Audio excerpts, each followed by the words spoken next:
নমস্কার বন্ধুরা, কেমন আছো সবাই?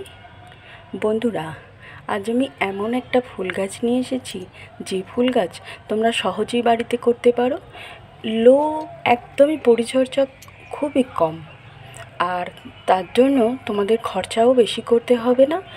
আর ঠাকুরের ফুলের জন্য অপর্যাপ্ত ফুল তোমরা পাবে, বাগানও সুন্দর হয়ে থাকবে।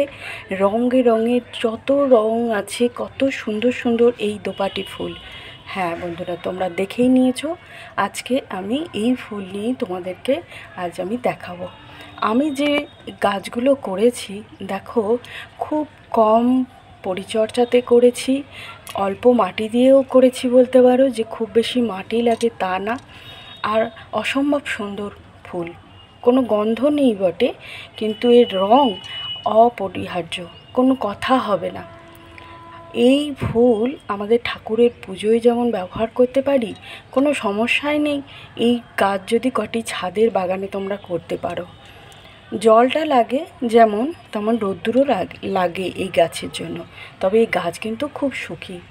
দেখো, এই গাছ জল বসা হলে মরে যায়। আমি যে গাছটি দেখাচ্ছি মূলত এই রকম একটি গাছে 2-3 রকম ফুল আমি কিন্তু এই প্রথম দেখলাম। কয়েক বছর আমি এই দোপাটি গাছ করছি, কিন্তু এই একটি গাছ তোমাদের বারবার দেখাচ্ছি। দেখো, একটা বাই কালার ফুল ফুটছে একদিকে, সাদার মধ্যে গোলাপি ছিটছিট। আর একটাই গাছ কিন্তু একদিকে গোলাপি ফুটছে, আর একদিকে ফিট একদম সাদা, যেটা দুধের রং, সেই রং। এই একটি গাছে 3 রকম ফুল ফুটছে। সত্যি আমার তো খুব ভালো লেগেছে।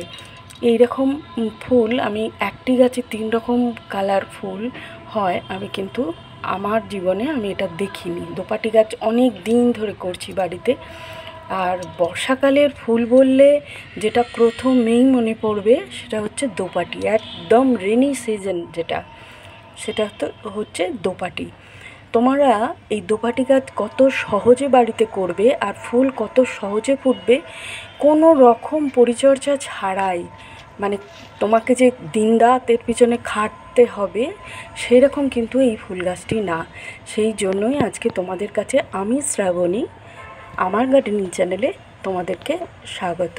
আজ আমি দোপাটি ফুল কীরকম মাটি তৈরি করবে, আর সম্পূর্ণ জৈবভাবেই এই গাছ কিন্তু ভালোবাসে। তবে অনেক নার্সারিতে আমি দেখেছি বলতে যে 10-26-26 যেটা সুফলা, সেটা ব্যবহার করতে। তবে আমি কোনো দিন এই গাছে আজ পর্যন্ত রাসায়নিক সার আমি দিইনি। এই গাছ আমি জৈবভাবেই সম্পূর্ণ তৈরি করেছি। তাই তোমাদের কাছে এই ভিডিও তৈরি করেছি যে তোমরাও এইভাবে এই রকম পরিচর্যায় ছাদ বাগানে প্রচুর পরিমাণে দোপাটি গাছ তোমরা তৈরি করতে পারো।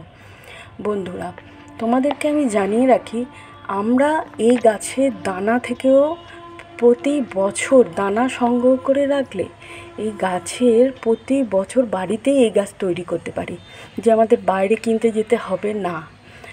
অনেক সময় তোমরা হয়তো চারা বাইরে পাবে, ছোট ছোট চারা যে সময় বিক্রি হয় বাইরে, তোমরা কিনে নিয়ে এলে তোমরা প্রথম ছোট পটে তাকে রাখবে। আর দেখো, আমি বারবার দেখাচ্ছি, আমি কিন্তু এরকম বাই কালার দোপাটি আমি বলতে পারো এই প্রথম দেখছি।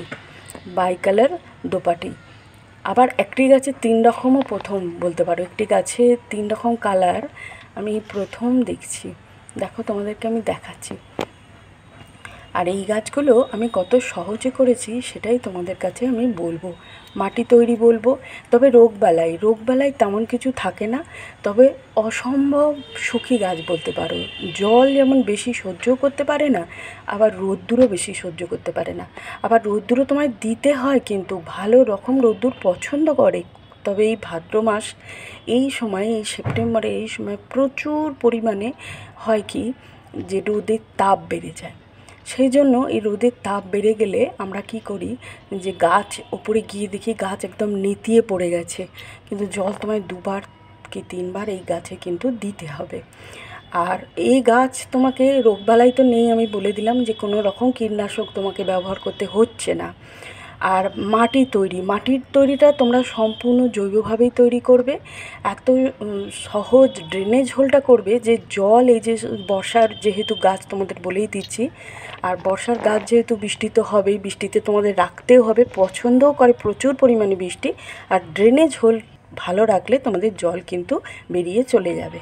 দেখো আমি আবারও কিছু, তোমরা ওই গাছগুলো দেখছো, আবারও কিছু আমি এই গাছগুলো দানা থেকে তৈরি করেছি। শুধুমাত্র এগুলো গোলাপি কালার আছে, এগুলো আমি এই টবে এইভাবে রেখেছি, এগুলোও বেঁচে যাবে। এদেরকে ছাওয়ায় রেখেছি এখন, এরা এই ছোটো টব থেকে একটু বড় হলে এইগুলোই রেখেছি। দেখো এইভাবে বসিয়েছি, এগুলো এখান থেকে একটু বড় হলে আমি আবার ওই রকম মাটির বড় টবে দিয়ে দেবো। গাছ তো দেখছো প্রায় 2 থেকে 2.5 হাত পর্যন্ত গাছের সাইজ হয়, তোমরা দেখতেই পাচ্ছ। আর তারপর যদি তোমরা প্রিঞ্চিং করে দাও, খুব ছোট্টবেলায় প্রিঞ্চিং করে দিলে কী হবে, শাখা, প্রচুর পরিমাণে শাখা হবে, আর এই রকম বড় ঝোপালো গাছ তৈরি হয়ে যাবে। আর যত শাখা তত ফুল।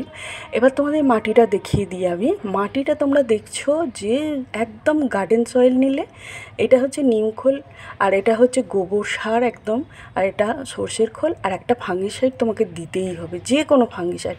আর আমি তোমাদেরকে বলেছি গুঁড়ো চুন 1/2 চামচ মাটির মধ্যে দিয়ে একবারে মাটিটাকে একটু জল দিয়ে 1 সপ্তাহ মেখে রেখে দেবে এই মাটির মধ্যে। যদি এই টবটা 2 থেকে 3 টব মাটি নাও, তাহলে নেবে পাশের টবটা ওই একই টব সাইজ, ওই টবটা নেবে 1 টব গোবর সার, আর সর্ষের খোল নেবে তোমরা এই রকম 3 মুঠো, আর তোমরা নিম খোল নেবে তোমরা 1 মুঠো।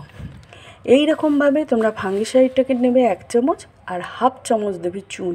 সম্পূর্ণভাবে মাটিটাকে মিক্সড করে নিয়ে একটু জলের ছিটা দিয়ে 1 সপ্তাহ মেখে রেখে দেবে।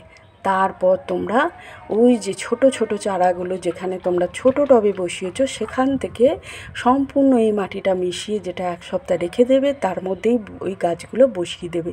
তারপর দেখবে এই রকম বড়, আর বললাম পিঞ্চিং, ওই ছোট শাখা যখন বেরোচ্ছে তখনই মাথাটা শুধু আঙুলে করে কেটে দেবে। আর কখনো কখনো দেখবে একটু পাতা কোঁচকানো রোগ কিন্তু আসে, এবারেও আমি দেখেছিলাম। তবে সঙ্গে সঙ্গে তোমরা নোকে করে যদি সেটা কেটে ফেলে দাও বা কাঁচি দিয়ে কেটে ফেলে দাও, আর তোমাদের সমস্যাটা দেখা দেবে না পাতা কুঁচকে যাওয়ার। আর সঙ্গে সঙ্গে তোমরা সেখানে দেখবে আবার একটা নতুন করে শাখা বার হয়ে গেল, আবার সুন্দর গাছ তোমার তৈরি হয়ে যাবে। এত সহজ পরিচর্যায় দোপাটি গাছ বাড়িতে হয় বন্ধুরা। তাই আর ফুলের আমাদের প্রত্যেকেই বাড়িতে আমরা পুজো করি, আর বাগানও মানায়। এত সুন্দর সুন্দর কালার পাওয়া যায়, কালারফুল ফুল ফোটে, যে আমাদের বাগানে তোমার বারবার আসতে ইচ্ছা করবে। আর এত কম পরিচর্যায় কম খরচে যদি এত সুন্দর গাছ, এত ফুল পাও, তাহলে তো তোমাদের মন কাড়বেই বন্ধুরা। তোমরা অবশ্যই প্রতি বছর বর্ষাকালে অবশ্যই কিন্তু দোপাটি গাছ করো, আর একবার করলে অসংখ্য দানা তোমরা বাড়িতে তৈরি হয়ে যাবে। ও হতে বাধ্য, কারণ এত ফুল তো তোমাদের ঠাকুর পুজোয় লাগবে না, না? আর তারপরের বছর সেই দানা থেকে তোমরা আবার গাছ তৈরি করে নিতে পারবে। তাই বন্ধুরাদের তোমাদেরকে আমি এতবার বলছি, তোমরা কিন্তু দোপাটি গাছ করো। তাহলে আজ বন্ধু আসি, অন্য দিন দেখা হবে অন্য কোনো ভিডিও।